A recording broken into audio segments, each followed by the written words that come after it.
मित्रहो, थिइस्ट म्हणजे गॉड बिलीव्हर, तर अथिइस्ट म्हणतो गॉड डज नॉट एक्झिस्ट. तर ॲग्नॉस्टिक म्हणजे नेमकं काय? तर मित्रहो, theist, atheist, agnostic, heretic, fanatic, sceptic यासारखे गॉड अँड रिलिजनशी संबंधित शब्द T TET, PSI, SO, MPSC या आणि अशा अनेक स्पर्धा परीक्षांमध्ये विचारण्यात येतात. या व्हिडिओमध्ये आपण हे शब्द फक्त पाठ करणार नाहीत, तर थिओ, ग्नॉसिस, फिल, ओमनी यासारख्या रूट वर्ड्सच्या मदतीने समजून घेणार आहोत. रूट्सच्या मदतीने हे शब्द तर तुम्हाला कळतीलच, याशिवाय अनेक शब्द तुम्हाला कळणार आहेत. चला तर मग सुरुवात करूयात. मित्रहो, नमस्कार. मी डॉक्टर नारायण बिडवे. ओमनी या शब्दाने आपण पाठाची सुरुवात करूयात. ओमनी म्हणजे ऑल, सर्व. तर ओमनीला सियंट आपण जोडलं तर ओमनीसियंट म्हणजे नोईंग एव्हरीथिंग, सर्वज्ञ असा शब्द तयार होतो. कारण सियंट म्हणजे नॉलेज, ऑल नॉलेज असा त्याचा अर्थ होतो. तर ओमनीला पोटेंट असा शब्द आपण जोडला तर ओमनीपोटेंट, ऑल पॉवरफुल, सर्व शक्तिमान असा शब्द तयार होतो. मित्रो, पोटेंट म्हणजे कॅपेबल, म्हणजेच ऑल कॅपेबल, ऑल पॉवरफुल. तर ओमनीला प्रेझेंट जोडलं तर ओमनी प्रेझेंट म्हणजे प्रेझेंट एव्हरीवेअर, सर्वव्यापी हा शब्द तयार होतो. मित्रो, अशा प्रकारचे शब्द ईश्वरासाठी वापरण्यात येतात. मित्रो, आता केवळ या एका ओमनी या रूटच्या मदतीने हे शब्द तर आपल्याला माहीत झालेले आहेतच, यासोबतच ओमनिव्हरस म्हणजे इटिंग ऑल सारखे शब्द देखील आपल्याला कळणार आहेत. म्हणून रूट्सच्या मदतीने शब्दांचा अभ्यास करणे फायद्याचे आहे. चला आता स्पर्धा परीक्षेमध्ये या शब्दांवर आलेला हा प्रश्न आपण सोडूया. God is all powerful. The meaning of the underlined word is. पहा बरं, सोडवा बरं तुम्ही हा प्रश्न.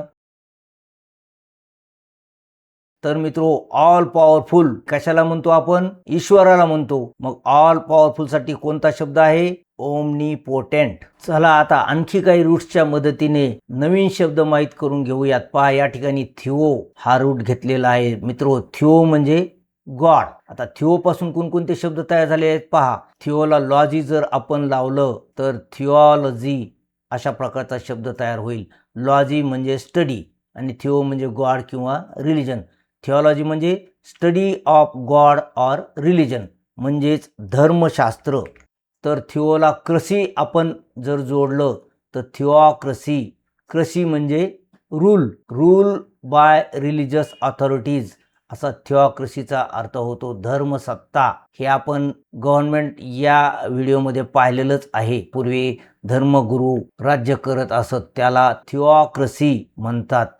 आता थिओला IST इस्ट जर जोडलं तर थिइस्ट म्हणजे बिलीव्हर इन गॉड, आस्तिक असा शब्द तयार होतो. तर थिइस्टला ए जर लावलं अगोदर तर अथिइस्ट म्हणजे one who does not believe in God, नास्तिक अशा प्रकारचा शब्द तयार होतो. मित्रहो, डियस किंवा डेई म्हणजे देखील गॉड. या डेई पासून देखील अनेक शब्द तयार झालेले आहेत. पहा, डेईटी, डेइझम, डेईफाय, डिवाइन अशा प्रकारचे शब्द डेई पासून तयार झालेले आहेत.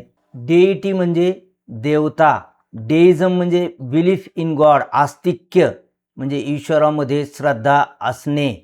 डेईफाय म्हणजे देव समजणे, आपण नेत्यांना देवाप्रमाणे किंमत देतो त्यावेळेस डेईफाय हे क्रियापद वापरतात. डिव्हाइन म्हणजे दैवी, जे जे देवाशी संबंधित असतं त्याला डिव्हाइन आपण म्हणतो. अशा प्रकारे मित्रहो, थिओ आणि डेई किंवा डियस याच्या आधारे तयार झालेले शब्द आपण पाहिलेले आहेत. मित्रहो, थिओ या रूटपासून आणखी अनेक शब्द तयार होतात, जसे पोलिथेइझम म्हणजेच अनेक ईश्वरवाद. जी व्यक्ती अनेक ईश्वराला मानते त्याला पोलिथेइझम म्हणतात. तर मोनोथेइझम म्हणजे एकच ईश्वर मानणे. मित्रो, आतापर्यंत आपण ओमनिसियंट, ओमनिप्रेझेंट, थिओलॉजी, थिओक्रसी, डेइझम अशा प्रकारचे शब्द पाहिले आहेत. अशा प्रकारचे रूट्सच्या मदतीने शब्द पाहणं तुम्हाला आवडत असेल तर व्हिडिओला एक लाईक करायला काहीच हरकत नाही. आणि यापैकी कोणता शब्द तुम्हाला नवीन वाटला हे कॉमेंट बॉक्समध्ये निश्चित लिहा.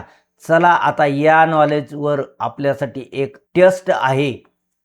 अ person who बिलीव्ज in the existence of God. Existence of God वर विश्वास असणाऱ्या व्यक्तीला काय म्हणतात? या ठिकाणी पर्याय आहेत थेइस्ट, अथेइस्ट, स्केप्टिक, फनेटिक. मित्रो 3 सेकंदात या प्रश्नाचं उत्तर द्या. दोन्ही प्रश्न पाहिल्यानंतर मी उत्तर देतो. चला पुढचा प्रश्न पाहूया. One who does not believe in God.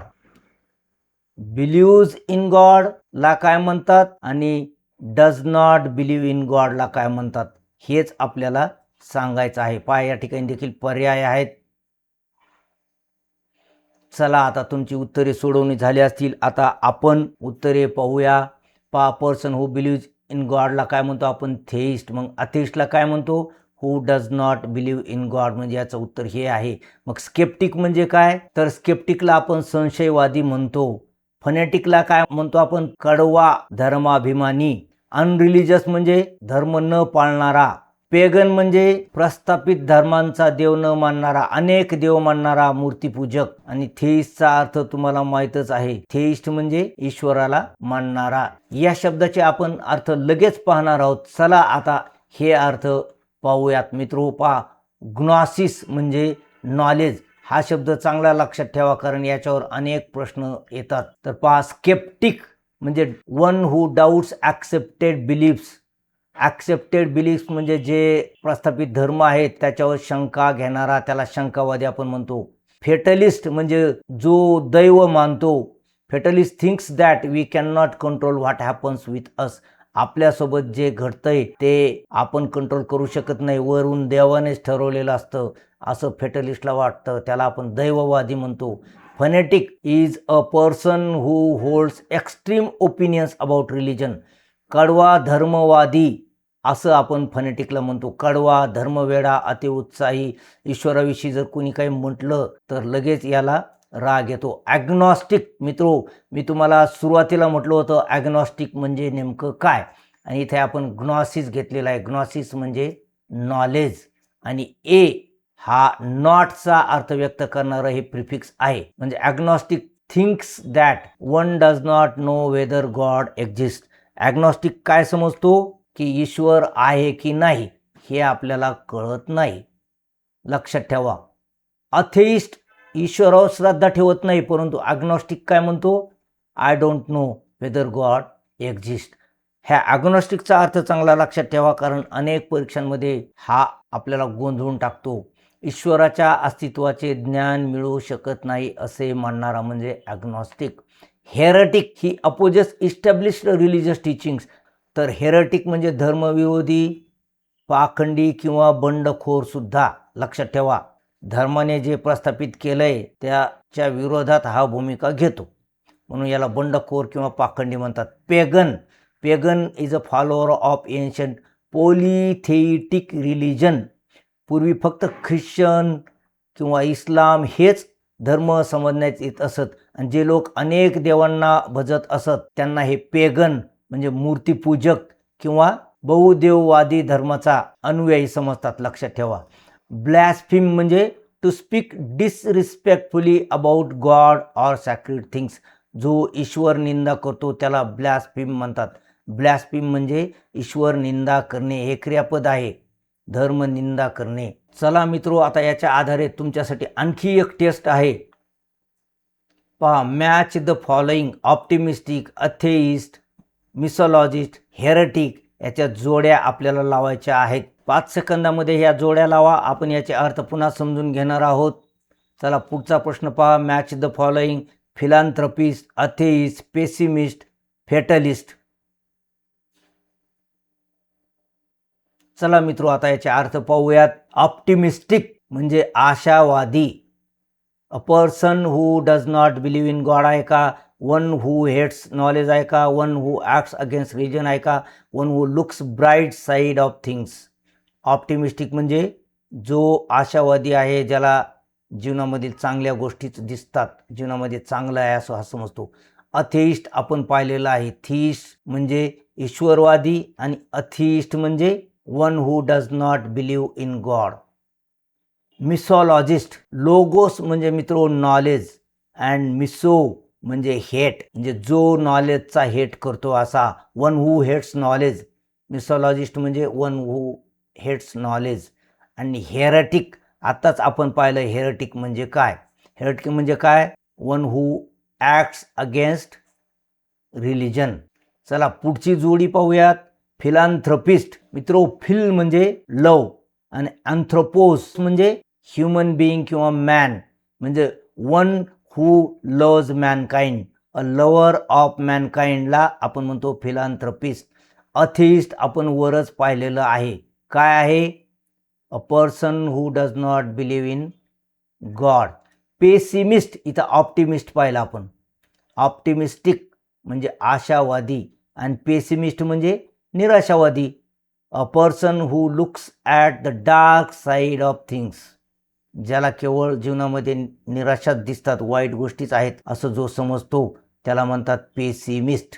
आता फेटलिस्ट आपण पाहिलंय, फेटला मानणारा, दैववादी, दैवाला मानणारा. मग फेटलिस्टसाठी कोणता शब्द आहे, वन हू बिलीव्ज इन फेट, जो दैवावर विश्वास ठेवतो त्याला आपण म्हणतो फेटलिस्ट. चला मित्रो, तुमच्यासाठी आता फास्ट एक महत्त्वाचा प्रश्न आपण पाहूयात.